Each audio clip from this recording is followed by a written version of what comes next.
നമസ്കാരം.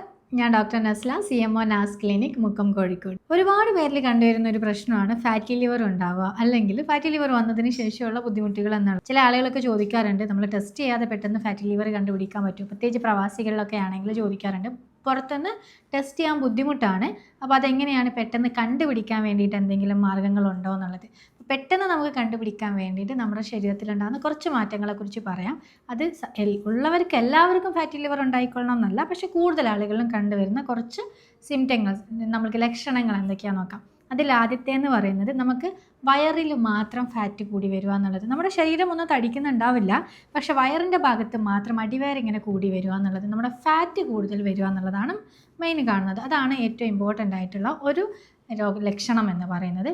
രണ്ടാമതെന്ന് പറയുന്നത്, എപ്പോഴും വീക്ക്നെസ് ആയിരിക്കും, എപ്പോഴും കിടക്കണം എന്നുള്ളത് പോലെ തോന്നുക, എപ്പോഴും ഒരു ഉറക്കക്ഷീണം പോലെ, നമ്മൾ എന്ത് ചെയ്താലും ഒരു എനർജി ഇല്ലാത്ത ഫീൽ ഉണ്ടാവുക എന്നുള്ളത്, ആ ഒരു ഉറക്കം തൂങ്ങുന്ന ഒരവസ്ഥ എന്നുള്ളത്. അതേപോലെ എത്ര ഉറങ്ങിയാലും മതിയാവാത്ത പോലെ ക്ഷീണം അനുഭവപ്പെടുക എന്നുള്ളത്. രാവിലെയൊക്കെ എണീക്കുന്ന സമയത്തും കണ്ടിന്യൂസ് ആയിട്ട് ക്ഷീണം അനുഭവപ്പെടുന്നുണ്ടെങ്കിലും നിങ്ങൾക്ക് ഫാറ്റി ലിവർ ഉണ്ടാവാനുള്ളൊരു ചാൻസ് ഉണ്ട്. നമ്മുടെ മുഖത്തും കഴുത്തിൽ, അതുപോലെ തന്നെ കക്ഷത്തിൽ, തൊടയിടിക്കലിലൊക്കെ പെട്ടെന്ന് കറുപ്പ് കളർ വരിക എന്നുള്ളത്, അതിന് പറയുന്ന ഒരു പേരാണ് അക്കന്തോസിസ് നൈഗ്രിക്കൻസ് എന്ന് പറയുന്നത്. അത് ഇൻസുലിൻ റെസിസ്റ്റൻസ് മൂലം ഉണ്ടാകുന്ന ഒരു പിഗ്മെൻറ്റേഷനാണ്. മെലാനിൻ പ്രൊഡക്ഷൻ നമുക്ക് ഫാറ്റി ലിവർ ഉണ്ടെങ്കിൽ, അല്ലെങ്കിൽ ഡയബറ്റീസ് പോലുള്ള പ്രശ്നങ്ങളാണെങ്കിൽ, ഏത് ലൈഫ് സ്റ്റൈൽ ഡിസീസ് ആണെങ്കിലും ഉണ്ടെങ്കിൽ നമ്മൾക്ക് ഈ ഒരു പിഗ്മെൻറ്റേഷൻ വന്നേക്കാം. അപ്പോൾ ഇതെല്ലാം കൂടെ ഉണ്ടെങ്കിലാണ് നമ്മൾ നോക്കേണ്ടത്, വീക്ക്നെസ് ഉണ്ടോ, അതുപോലെ തന്നെ കൂടുതൽ നമുക്ക് ഫാറ്റ് ഉണ്ടോ, അതുപോലെ പിഗ്മെൻറ്റേഷൻ ഉണ്ടോ എന്ന് നോക്കുക. അതുപോലെ ചില ആളുകൾ സിവിയർ ആയി കഴിഞ്ഞ് കഴിഞ്ഞാൽ നമ്മൾക്ക് നീർക്കെട്ട് പോലെയുള്ള പ്രശ്നങ്ങൾ ഉണ്ടായേക്കാം. അതുപോലെ നമ്മൾ എന്ത് ഭക്ഷണം കഴിച്ചാലും അത് ദഹിക്കാത്തൊരവസ്ഥ വരുന്നുണ്ടെങ്കിൽ പലപ്പോഴും നമുക്ക് ഫാറ്റി ലിവറിൻ്റെ ഒരു കണ്ടീഷൻ ഉണ്ടായേക്കാം.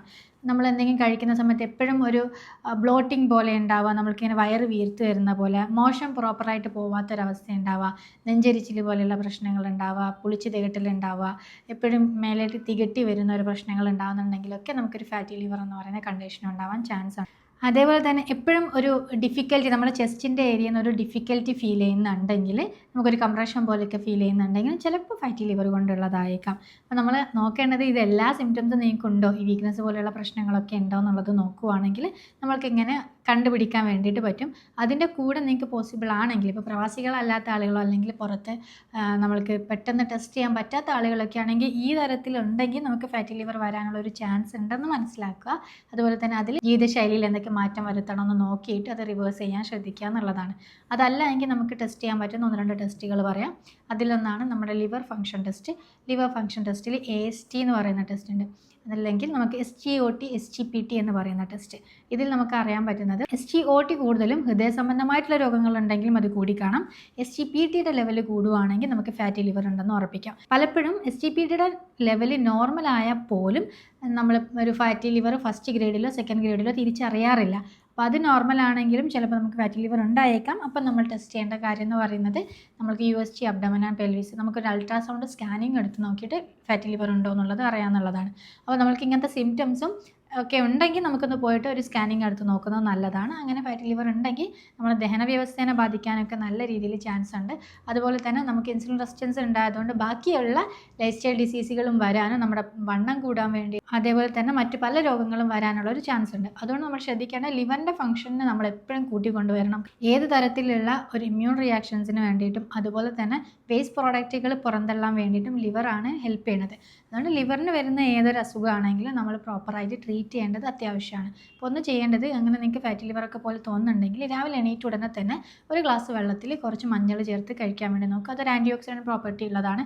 അതുപോലെ കഴിക്കുന്ന ഭക്ഷണത്തിൽ കൂടുതൽ ആൻറ്റി ഓക്സിഡൻറ്റുകൾ ആഡ് ചെയ്യുക. മഞ്ഞൾ, ഇഞ്ചി, വെളുത്തുള്ളി തുടങ്ങിയിട്ടുള്ളതൊക്കെ ഒന്ന് ആഡ് ചെയ്യുക. അതുപോലെ കഴിക്കേണ്ട കൂടുതൽ വൈറ്റമിൻ C റിച്ച് ആയിട്ടുള്ള ഭക്ഷണങ്ങൾ കൂടുതൽ ഉൾപ്പെടുത്താൻ വേണ്ടിയിട്ട് ശ്രദ്ധിക്കണം. പേരക്ക ഡെയിലി കഴിക്കുന്നതാണ് ഏറ്റവും ഉത്തമമായിട്ടുള്ളത്. അതുപോലെ വെറും വയറ്റിൽ നമുക്ക് ദഹനം പ്രോപ്പറായിട്ടില്ല എങ്കിൽ, നമ്മൾ വെറും വയറ്റിൽ നമ്മൾ കൂടുതലായിട്ട് അസിഡിക് ആയിട്ടുള്ള ഭക്ഷണങ്ങൾ കഴിക്കുന്നതിന് പകരം നമ്മൾ എംപ്റ്റി സ്റ്റൊമക്കിലല്ലാതെ ഉച്ചയ്ക്കൊക്കെ ഭക്ഷണം കഴിക്കുമ്പോൾ ഒരു അരമണിക്കൂർ മുമ്പായിട്ട് ആപ്പിൾ സിഡർ വിനെഗർ കഴിക്കാൻ വേണ്ടി നോക്കാം. അത് ഹൈപ്പർ അസിഡിറ്റി അല്ല, ഹൈപ്പോ അസിഡിറ്റി ആണെങ്കിൽ, ഡൈജഷൻ പ്രോപ്പറായിട്ട് നടക്കുന്നില്ല എന്നുള്ളതല്ല, ബ്ലോട്ടിംഗ് ഒക്കെ ഉള്ള ആളുകൾക്ക് ആപ്പിൾ സിഡർ വിനെഗർ കഴിക്കുന്നത് നല്ലതാണ്. അത് വെള്ളത്തിൽ കലക്കിയിട്ട് കഴിക്കാൻ വേണ്ടിയിട്ട് ശ്രദ്ധിക്കണം. 1 ടീസ്പൂൺ അല്ലെങ്കിൽ 1/2 ടീസ്പൂൺ എടുത്തിട്ട് ഒരു ഗ്ലാസ് വെള്ളത്തിൽ കലക്കിയിട്ട് കഴിക്കാൻ വേണ്ടി നോക്കുക. ഇത് നമ്മുടെ ദഹന വ്യവസ്ഥ ഒന്ന് ഇമ്പ്രൂവ് ചെയ്യാനും ഫാറ്റി ലിവർ ഉള്ള ആളുകൾക്ക് ഒരു ആശ്വാസം കിട്ടാൻ വേണ്ടിയിട്ടും ഹെൽപ്പ് ചെയ്യും. ഇനി അതുപോലെ നിങ്ങൾക്ക് വെയിറ്റ് കൂടി വരുന്നുണ്ടെങ്കിൽ നിങ്ങളുടെ BMIക്ക് അനുസരിച്ചിട്ടുള്ള വെയിറ്റ് കുറയ്ക്കാൻ വേണ്ടിയിട്ട് ശ്രദ്ധിക്കാം. എന്ന് വെച്ചാൽ നമ്മളൊരു 170 കിലോ ഉണ്ടെങ്കിൽ, 170 സെൻറ്റിമീറ്റർ ഉണ്ടെങ്കിൽ 70 കിലോയിൽ മേലേക്ക് നമ്മൾ പോവാതിരിക്കുക എന്നുള്ളതാണ്. അപ്പോൾ അതേ രീതിയിൽ നമ്മൾ വെയിറ്റ് കുറച്ചുകൊണ്ട് വരാൻ നോക്കണം. ഒട്ടും വർക്കൗട്ട് ചെയ്യാത്ത ആളുകളാണെങ്കിൽ കുറച്ചെങ്കിലും വർക്കൗട്ട് ചെയ്യാൻ വേണ്ടിയിട്ട് ശ്രദ്ധിക്കാം. രാത്രി ഭക്ഷണം കഴിച്ച് ഉടനെ കിടന്നുറങ്ങുന്ന ഒരു ശീലം ഉണ്ടെങ്കിൽ നമ്മൾ രാത്രിയിലെ ഭക്ഷണം ഒരു 7 മണിക്ക് മുന്നേ ആയിട്ട് കഴിച്ചിട്ട് ഒരു 4 മണിക്കൂറിന് ശേഷം മാത്രം കിടന്നുറങ്ങാൻ വേണ്ടിയിട്ട് ശ്രദ്ധിക്കുക. അങ്ങനെയാവുന്ന സമയത്ത് കഴിച്ച ഭക്ഷണത്തിന് ദഹിക്കാനുള്ള ഒരു സമയം കിട്ടുകയും നമ്മൾ പെട്ടെന്ന് ഉറങ്ങുന്ന സമയത്ത് നമ്മുടെ ബോഡി ഫാറ്റ് കൂടാനുള്ള ഒരു ചാൻസ് ഉണ്ടാവും. അതുപോലെ ഇൻ്റർമീഡിയറ്റ് ഫാസ്റ്റിംഗ് എടുക്കുകയാണെങ്കിൽ ഏകദേശം ഒരു 12 മുതൽ 16 മണിക്കൂർ വരെയാണ്. നല്ല ഗ്യാസ്ട്രിക് ഇഷ്യൂസ് ഉള്ള ആളുകളാണെങ്കിൽ ചുരുങ്ങിയത് 13 മണിക്കൂർ മതി. അത്രയും സമയം നല്ല രീതിയിൽ ഇൻ്റർമീഡിയറ്റ് ഫാസ്റ്റിംഗ് എടുക്കുകയാണെങ്കിൽ അധികം വരുന്ന ഫാറ്റ് ബേൺ ചെയ്യാൻ വേണ്ടിയിട്ടും ഇൻസുലിൻ റെസിസ്റ്റൻസ് ഒന്ന് കുറയ്ക്കാൻ വേണ്ടിയിട്ട് ഹെൽപ്പ് ചെയ്യണതാണ്. അതുപോലെ ചെയ്യേണ്ട മറ്റൊരു കാര്യം എന്ന് പറയുന്നത് നമ്മളെപ്പോഴും പ്രോബയോട്ടിക് ആയിട്ടുള്ള ഭക്ഷണങ്ങൾ ആഡ് ചെയ്യുക എന്നുള്ളത്. ഉപ്പിലിട്ടിട്ടുള്ളത്, അതുപോലെ തന്നെ തൈര്, യോഗേട്ട് തുടങ്ങിയൊക്കെ കഴിക്കുകയാണെങ്കിൽ നമ്മളെ ഗട്ട് ഹെൽത്ത് ഇമ്പ്രൂവ് ചെയ്യാനും ഡൈജഷൻ ഇമ്പ്രൂവ് ചെയ്യാനും ഫാറ്റി ലിവർ മാനേജ് ചെയ്യാൻ വേണ്ടിയിട്ടും ഹെൽപ്പ് ചെയ്യും. അതേപോലെ നമ്മൾ ശ്രദ്ധിക്കേണ്ട കാര്യം എപ്പോഴും വൈറ്റമിൻ ഡി എടുക്കുക എന്നുള്ളത്. വൈറ്റമിൻ ഡി പലപ്പോഴും നമ്മുടെ രോഗപ്രതിരോധ ശേഷി കൂട്ടാൻ വേണ്ടിയിട്ടും ഫാറ്റി ലിവർ ഉള്ള ആളുകളിൽ അത് ഒന്നോട്ട് റിവേഴ്സ് ചെയ്യാൻ വേണ്ടിയിട്ടും ഇമ്മ്യൂണിറ്റി കൂട്ടിക്കൊണ്ടുവരാൻ വേണ്ടിയിട്ടും ഹെൽപ്പ് ചെയ്യും. എപ്പോഴും പ്രവാസികളായിട്ടുള്ള ആളുകളിലൊക്കെ കൂടുതലായിട്ടും വൈറ്റമിൻ ഡിയുടെ ഡെഫിഷ്യൻസി കാണാറുണ്ട്. അത് നമുക്ക് പലപ്പോഴും ഭക്ഷണത്തിൽ നിന്ന് പ്രോപ്പറായിട്ട് കിട്ടാൻ ചാൻസ് ഇല്ല, അതുപോലെ തന്നെ സൂര്യപ്രകാശം പ്രോപ്പറായിട്ട് കൊള്ളാത്തത് കൊണ്ടുമായിരിക്കും. അങ്ങനെയുള്ളവർ ഇടയ്ക്കെങ്കിലും വൈറ്റമിൻ സിയുടെ ടാബ്ലറ്റുകൾ കഴിക്കുന്നത് നല്ലതാണ്. അങ്ങനെ ഉണ്ടാകുന്ന സമയത്ത് നമ്മുടെ ബോൺ ഹെൽത്ത് ആണെങ്കിലും നമ്മുടെ ഇമ്മ്യൂണിറ്റിക്ക് ആണെങ്കിലും ഒക്കെ അത് ഹെൽപ്പ് ചെയ്യുന്നതാണ്. അപ്പോൾ ഇടയ്ക്കെങ്കിലും സപ്ലിമെൻറ്റുകൾ കഴിക്കാൻ വേണ്ടി ശ്രദ്ധിക്കുക. അതേപോലെ തന്നെ ഒമേഗ 3 ഫാറ്റി ആസിഡ്സ് എടുക്കാൻ വേണ്ടി നോക്കുക. ഒമേഗ 3 ഫാറ്റി ആസിഡ് ചെറിയ മീനുകൾ കഴിക്കുന്നുണ്ടെങ്കിൽ, ചിയ സീഡ്സ് ഒക്കെ കഴിക്കുന്നുണ്ടെങ്കിൽ അത് മതി. പക്ഷേ നോൺ വെജിറ്റേറിയൻ അധികം കഴിക്കാത്ത ആളുകളാണെങ്കിൽ നമുക്ക് ഒമേഗ 3യുടെ സപ്ലിമെൻ്റ് എടുക്കുക. ഫാറ്റി ലിവർ ഉള്ള ആളുകൾക്ക് ഒമേഗ 3 സപ്ലിമെൻറ്റുകൾ വളരെ നല്ല ഉപകാരം ചെയ്യുന്നതാണ്. അപ്പോൾ അതൊന്ന് കഴിക്കാൻ വേണ്ടിയിട്ട് നോക്കുക. ഒരുപാട് അന്നജം കഴിക്കുന്നതും ഒരുപാട് മധുരം കഴിക്കുന്നതും അതുപോലെ തന്നെ ഒട്ടും വർക്കൗട്ട് ചെയ്യാത്തൊരു ശീലം അതൊന്ന് മാറ്റി വെച്ചിട്ട് നമ്മുടെ ഒരു പ്ലേറ്റിൻ്റെ ഭാഗവും കൂടുതലും പച്ചക്കറികളും പഴങ്ങളും ചേർത്തിട്ട് നമ്മൾ ധാന്യങ്ങൾ കഴിക്കുന്നതിൻ്റെ അളവും അതുപോലെ തന്നെ ഓയിലി ഫുഡ് കഴിക്കുന്നതിൻ്റെ അളവും കുറയ്ക്കാൻ വേണ്ടി ശ്രദ്ധിക്കുക. നല്ല പ്രോട്ടീനുകൾ കൂടുതലായിട്ട് കഴിക്കുന്നതിലൂടെയും ഫൈബർ റിച്ച് ആയിട്ടുള്ള ഭക്ഷണം കഴിക്കുന്നതിലൂടെയും നമുക്ക് ഫാറ്റി ലിവറിനെയൊക്കെ മാനേജ് ചെയ്യാൻ പറ്റും. അതുപോലെ തന്നെ നമ്മുടെ ദഹന വ്യവസ്ഥയെ നമുക്ക് ഒത്തിരി മെച്ചപ്പെടുത്താൻ പറ്റും. അതുകൊണ്ട് തന്നെ ഈ തരത്തിൽ ഫോളോ ചെയ്യുന്നതിലൂടെ നമുക്ക് ഫാറ്റി ലിവർ ആണെങ്കിലും മറ്റേത് തരത്തിലുള്ള അസുഖങ്ങളാണെങ്കിലും ഒരു പരിധിവരെ കൺട്രോൾ ചെയ്യാൻ സാധിക്കും.